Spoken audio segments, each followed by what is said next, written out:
最近有一個比較特別嘅案例啦，突然間咧暴瘦得非常嚴重，頭2次嘅檢測嘅時候咧，部機都 error， 度唔到任何嘅數字，即係已經爆標㗎。啱啱治療咗大約2個禮拜左右翻嚟啦，佢尿頻啦、口渴嘅情況咧，亦都已經係減退咗啦，咁亦都係有待繼續去治療跟進嘅。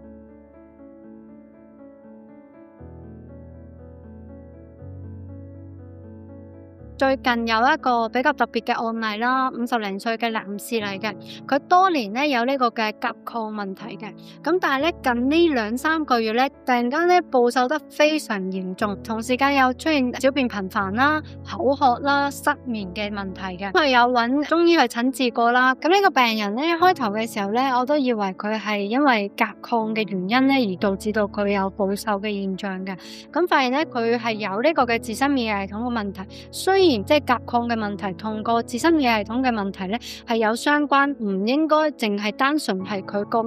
甲狀腺嘅問題。發現咧佢係有呢個嘅胰臟嘅功能出現咗異常。咁我問翻佢平時嘅飲食嘅時候啦，發覺咧佢係好中意食甜嘢嘅。咁啊每日咧可以食好幾碗嘅豆腐花，跟住之後就問佢平時有冇做過血糖嘅檢查啊咁樣。其實佢10年前咧個血糖好正常嘅。咁啊當其時咧我哋都有幫佢做即係攞部血糖機去幫佢做一個空腹嘅血糖嘅檢測。頭2次嘅檢測嘅時候咧，部機都 error， 度唔到任何嘅數字，即係已經爆標㗎啦。大概做晒其他所有嘅檢測之後啦，再度嘅時候咧，得出佢個空腹血糖嘅檢測嘅指數咧係33.4度，